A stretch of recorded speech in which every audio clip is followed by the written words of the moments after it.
প্রচুর পরিমাণে গাঁজা আটক করল পুলিশ।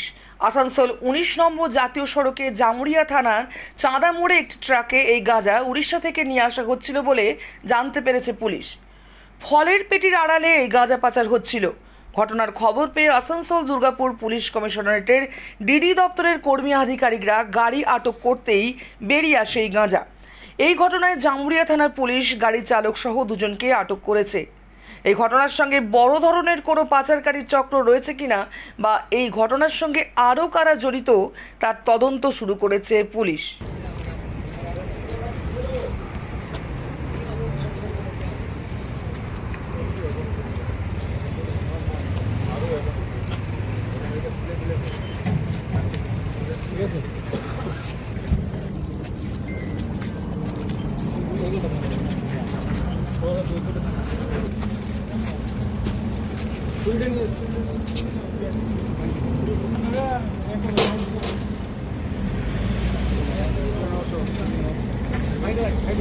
ট্রেনটা করতে হবে লেভেলগুলো জানা একটা একটু